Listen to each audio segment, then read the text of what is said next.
It's a privilege to be speaking with you all here tonight, and I'm thankful to have generous colleagues that I have and everyone here at site, and we're fortunate to have such a forward-thinking institution in our hometown. I'm afraid to list names, as I might forget someone, but for the record, I love everyone at site, and I look forward to future collaborations, especially next year when the New Mexico Museum of Art opens our new building in the rail yard, and when we will truly be neighbors. And I promise the whole talk isn't going to be shout outs and congratulations. So this talk is called The Science of Feeling, and the science of feeling is a little tongue-in-cheek. Oh, wait, I need to show some slides. So this is the first time I've done a live talk in almost 3 years, so I might be a little rusty. So Helen Pashkin, The Science of Feeling. The title of this talk is a little tongue-in-cheek, as it is referring to the actual scientific qualities of California light, which people like Lawrence Weschler have written and spoken about, and its significance to the artwork produced on the West Coast. I also wanted to hint at the counterculture and the idea of feeling through seeing and experiencing, and the impact of high-tech industrial materials on artistic production in the West Coast. And really, I'm talking about the 1960s at this time. To be with Helen Pashgian's work is an experience that envelops our entire body. We feel her sculptures as much as we see them. Capturing and realizing in many ways what the Transcendental Painting Group, which predates the light and space movement by a few decades, and was founded here in the Southwest, described in their manifesto as a desire to create art that was beyond the appearance of the physical world, through new concepts of space, color, light, and design, to imaginative realms that are both idealistic and spiritual. The light and space artists, of which Paschen is a significant member, are noted for the use of new materials and emerging technologies available in post-war California. Their artwork is often discussed as merging the innovations made and used by the aerospace industry and other advanced industries with the culture of the region, notably surfing and car culture. Finnish fetish, cool school, those are also terms sometimes used to describe the art coming from California at this time. The American West is an area often associated with opportunity, a place it was also thought to be a place. It's an opposite place. It was also at the end of the war an area where new materials, research and development were going on, a place of the future, seemingly not bogged down by the history and open to alternatives in medicine, lifestyle, and artist materials. This attitude, environment, and material allowed the artist to create works that were physically and conceptually different. Like many artists from the West or who made their way to the West and Southwest in the 20th century, these artists were striving to create works beyond the representational, to move beyond the strictly visual, to exploit perception, and to create artworks that were experienced as much as they were seen. And then these just give a little context of California kind of in the 50s and 60s, a little Bridget Bardot on the Sunset Strip, and the fantastic theme restaurant at LAX, which kind of talks about how LA imagined itself at that time. So, and then here is the really terrible slide of my feet in the installation to double enforce that you really need to be in this work to see it and experience and to know it. So many of us have already heard Lawrence Weschler, Michael Govan, and David Chickie, as well as Helen Pashkin herself, speak about the work with more direct knowledge than I have. So my thought was to divide this talk into sections.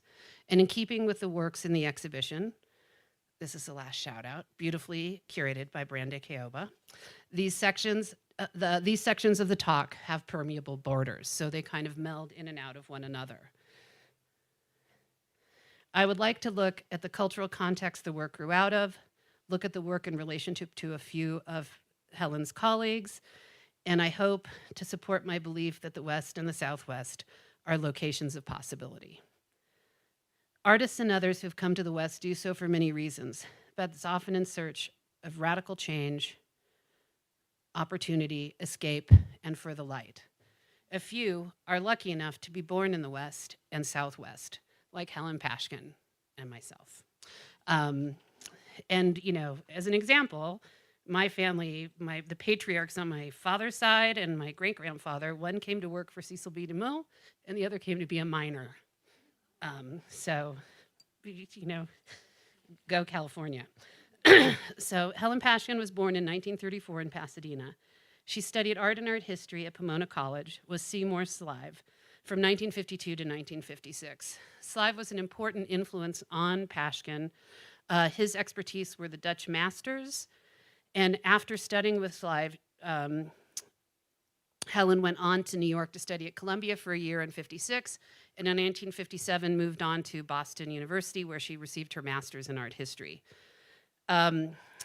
She completed her master's and began to teach in middle school for a few years rather than enter a PhD program that she was offered to join at Harvard University.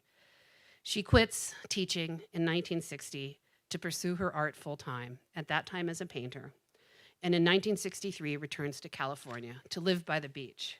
The light of California drew her back, particularly the refracted light she remembers from the tide pools as a child, which made a lasting impression on her, and as we know, light will later become her medium as much as the plastics and resins that she worked with.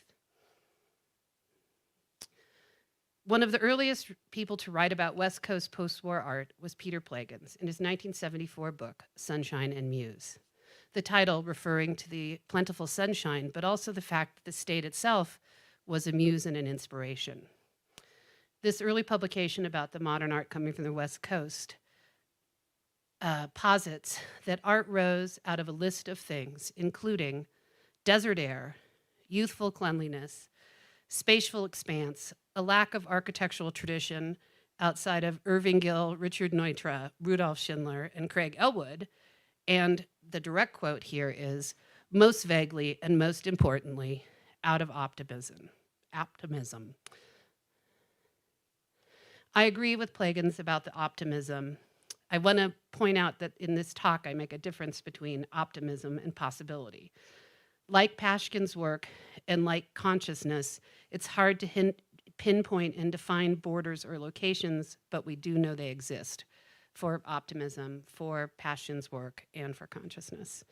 California was becoming, in the 1950s and 60s, was booming. Population was growing, high-tech and aerospace industries were moving us into the future. Case study houses and Disneyland all pointed to an optimistic future.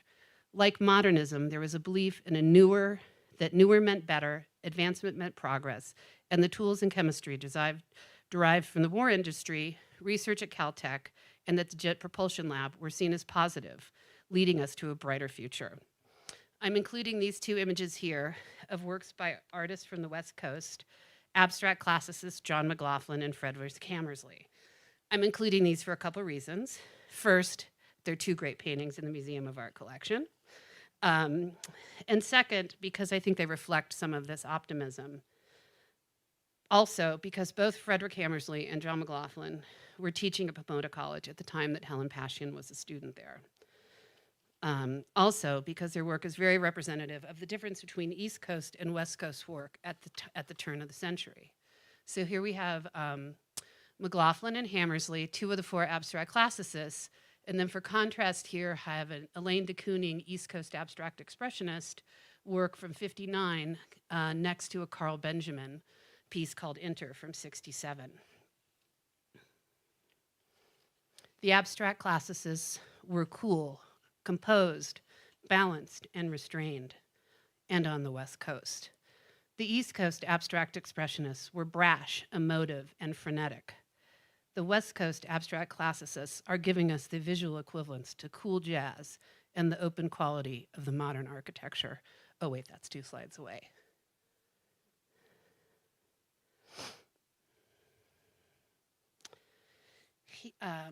I also want to take a second to make a simplified comparison, as if the one before wasn't simplified too, of East Coast and West Coast minimalism. Minimalism is often the art movement that light and space artists are discussed in relationship to. Here I'm showing 2 artists' works from the pivotal exhibition, Primary Structures. This was held at the Jewish Museum in New York in 1966 and introduced and helped to define minimal and reductive art internationally. While the East Coast works borrowed from industry and manufacturing, the West Coast aesthetic and minimalism can be characterized by clean lines, simple shapes, but also pristine, reflective, or translucent surfaces, and often the use of bright, seductive colors, and, as mentioned previously, high-tech materials. So here we have the Robert Morris Untitled. These are not images from the Primary Structures exhibition. Since it was in '66, they're all in black and white, but I found the same objects in color. And you can see that there's a brightness to the Judy Chicago work that's not in the Robert Morris. Also, it's not as well illustrated in these two choices, but there weren't that many West Coast people in the Primary Structures exhibition. But there's a difference between the industry that they're looking towards. It feels like the East Coast work is a lot more tied to factory manufacture, whereas the West Coast work is more tied to chemistry and technical advancement. So steel furnaces, and I got creative here, steel furnaces and cranes versus jet labs and lab coats.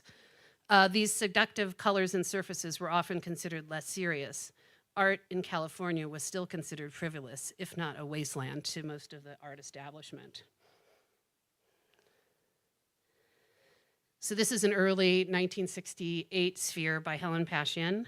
The Primary Structures show took place in '66. This was a pivotal year for Helen Pashgian, as that was also the year that she made her first polyester resin sculpture, utilizing a kit from a craft store. Later, I learned one thing working, you need to number your pages. Later, the artist would work directly with chemists and manufacturers and a longtime collaborator and fabricator and technical expert, Jack Brogan. These early small works were often set in plexiglass boxes, multiplying the reflections, but also frustrating and breaking the view. Collaboration between the high-tech industries and artists and scientists were the inspiration for two programs in California in the late 1960s. LA County Museums of Art knew at the time curator Maurice Tuckman, transplanted from New York to LA, created an art and technology program, and Caltech created its CIT, California Institute of Technology, residence program in Pasadena. The LA County Art and Tech program ran from 1967 to 1971. Tuckman's group included artists like Andy Warhol, Robert Rauschenberg, Richard Serra, Robert Irwin, and James Turrell, and they worked with corporations and research centers like Lockheed, IBM, Teledyne, Ampex, and also Kaiser Steel, Universal Studios, and the Jet Propulsion Lab. Pashgian was part of and that program was recently resurrected at LA County, so they have a new art and technology program now. Pashgian was an artist in residence at California Institute of Technology from 1969 to 1971. The only woman invited to participate in either of the art and technology programs at the time. Paschen and artist Peter Alexander were among the artists in residence working with the chemical engineering department. Paschen had been working on her own, creating small sculpture using polyester resin, and began experimenting with incorporating small rods and inclusions. For the CIT program final exhibition, Pashkin created 4 3-foot discs on high pedestals and a 5-foot round disc. And here you can see her polishing one of the 3-foot discs, and here polishing, obviously, the much larger 5-foot disc.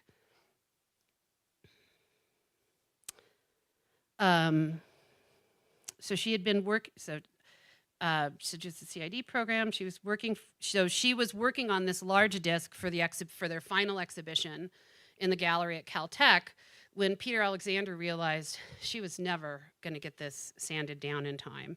She describes the piece in a Getty Center interview that she had cast what was essentially a thick pancake and had planned to sand it down into the shape of a lens. These works are the precursors to the lenses that we see in the Site Santa Fe exhibition. So here's some early picture of Helen with Jack Brogan, and then a more recent picture of Helen working in her studio on one of the new discs. And then These photos I stole from the Radius book, so thank you, Radius, and sorry I stole your pictures. These lenses are now created by casting them flat on the table, pouring thin layers of subtle and transparent color, utilizing a less toxic and more stable epoxy resin. They're shown with controlled lighting and sequence timing. The use of thin layers of colors harken back to the artist's studies of the Dutch masters and the use of glazing in traditional painting.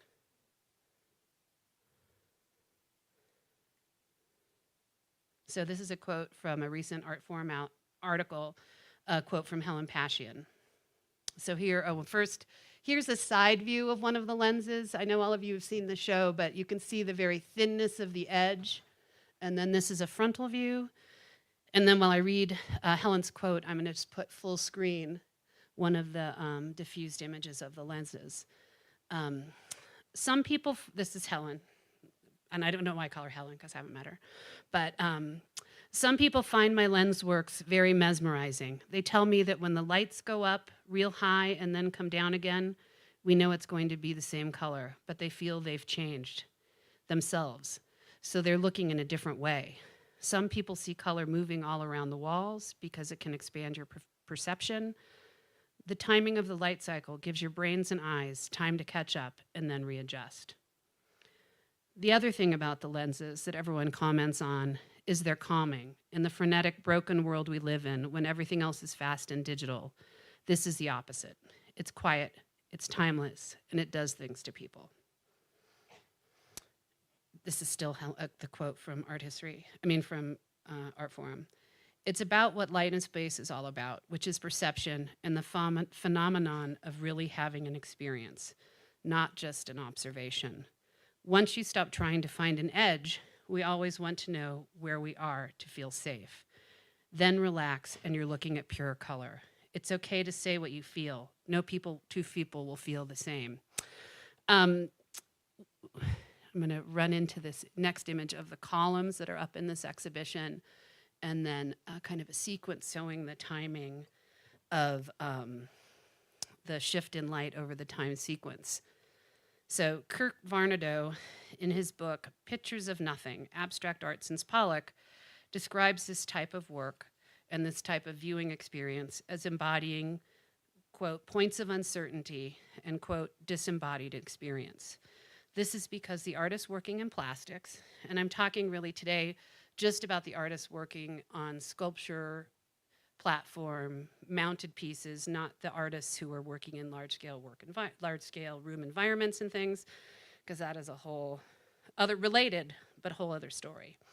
So these artists working in plastics were engaged not simply in optical effects, but also, and maybe more importantly, they were calling upon the viewer's subtle and slowed down perception in order to break away from the constraints of the physical dimension or borders of their work and engage the objects in their surroundings as well as engaging the viewer. A local writer, Tanya Katan, mentioned to me after coming to this show that she had been to the lecture and she's heard these discussions about the light and the water at the beach, and also how amazing it is that Helen Pashgian is surfing at such an advanced age. But she said what struck her looking at the large pink lens was nobody was talking about how the light and the movement of the sculpture felt like the waves, a back and forth through which, the way the earth breathes. And it's also breath is central to meditation. So I thought that was a really interesting insight. And in addition to breath, there's also this notion of duration that comes with the timed lighting, which I'm not going to get into here, but relates quite a bit to video and other kind of performative things that were starting to emerge in Southern California at that time. So, light and space created sculpture that addressed the art object's environment, worked in relationship to it, reflecting, defining. No two views can be replicated. Where you were standing, what you were wearing, the light conditions and the time of day outside the windows at Charlotte Jackson's gallery, Sorry, there was one more shout out. All impact the view/experience. And this is one of the core things that light and space artists chose to take the entire environment into consideration with the work, dissolving the edges of the artwork into something amorphous and unstructured. So next, I have a couple of examples of two other artists working on pedestal-based works at the same time, and that is Peter Alexander and Larry Bell. Like most of the other light and space artists, they were based out of Venice, California. Helen was based in Pasadena. And this first piece is a very early cloud box by Peter Alexander. And I'm showing two views of the same work because you can see the difference between the work on the same exact pedestal, but strictly with just a different shift in background, the dark and the light. So, Bell and Alexander's work, to me, feels more confined. It's confined to the space that they're defining with, for instance, Larry Bell does these glass, at the time was doing these glass cubes, glass with various vaporized materials on the surface, but you were looking through and looking in and light was reflecting off of these, but you're still looking at in a way that you don't look at the Pashkins. And then also, you could say the same for Larry Bell's work. Peter Alexander was also a California native. These are Peter Alexander's works.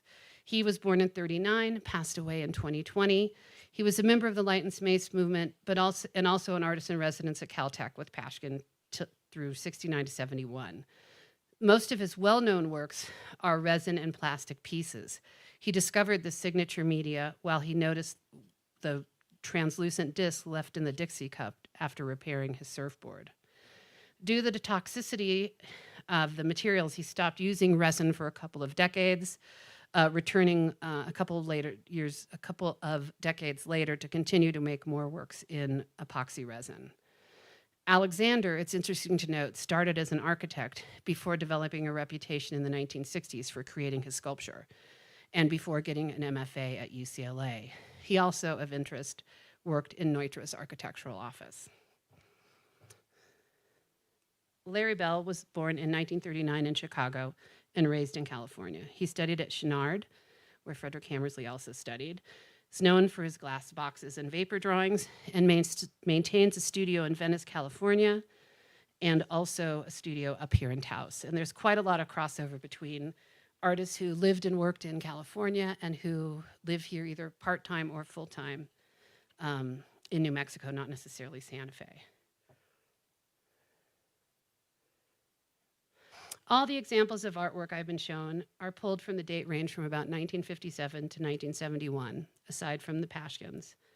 The thinking being that the mid-1960s, the beginning of the light and space movement, and the time period also embodied some of the optimism that Peter Pashkin spoke of.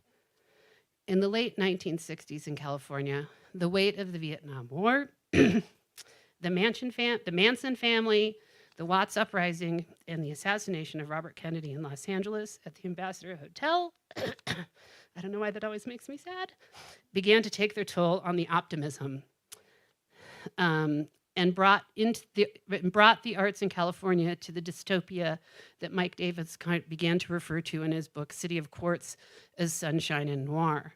The muse has been replaced by darkness.